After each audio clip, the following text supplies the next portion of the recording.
And welcome to our space weather video about things like satellite charging hazards, GPS errors, and the ionosphere. We've got some major anomalies kicking off at the moment. Let's get to it. Charging hazards are minor, but we do see some surface charging over the Central Pacific. Relativistic electrons are at a low level, as we typically do see during coronal hole wind situations. And we've got a high-speed coronal hole wind situation happening at the moment, with more to come. So there's the relativistic electrons over the past year, reported by Solon.info. Here's a 3-day chart. These are the measurements from the GOES 16 and GOES 17. Now, these are geosynchronous satellites at a near equatorial orbit. They use radiography to attempt to measure the electron flux at the Ionosphere layer. So they're at like 12,000 miles of altitude, and they're measuring the electron flux at about 300 kilometers of altitude. That's where the F layer is located. We'll get to it in a minute. Here's the forecast. I would tend to agree that we're going to see a slightly even lower level of electron flux with tomorrow's coronal hole wind stream arrival.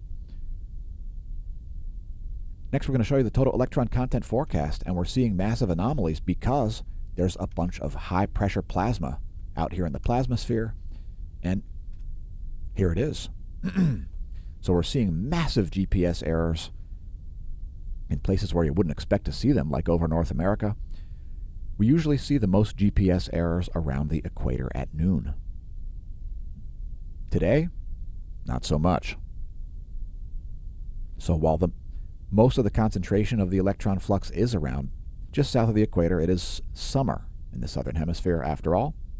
We're seeing huge anomalies, huge GPS errors in places like the Atlantic Ocean at nighttime.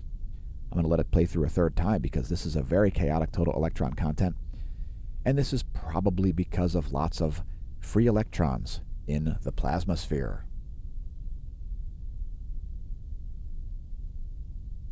Your GPS satellite has to talk to your handset through a lot of electrons, and that causes refraction of the signal. Next, the ionosphere. We're going to show you animations of the F ionosphere layer, both the ionogram and anomalygram. So here's the ionogram. Major anomalies of both mainly the low frequency variety here showing up in the southern hemisphere.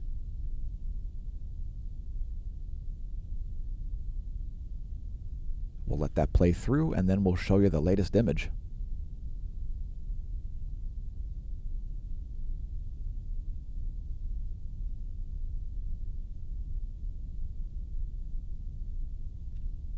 Here's the anomalygram, showing you anomaly in megahertz from the 30-day median. Massive anomalies happening here, and wild swings over South America as well. Swinging from low to high frequency anomalies in a short period of time.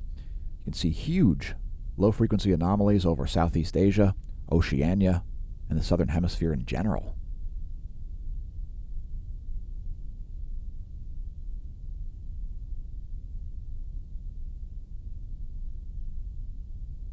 Anyway, here's the latest image. That's the ionogram, courtesy Australian Government Bureau of Meteorology. There's the anomalygram.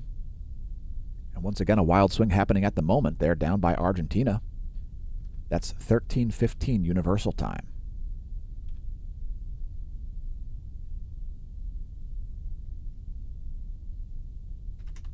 Thanks for tuning in, folks. Congratulations on realizing the channel exists.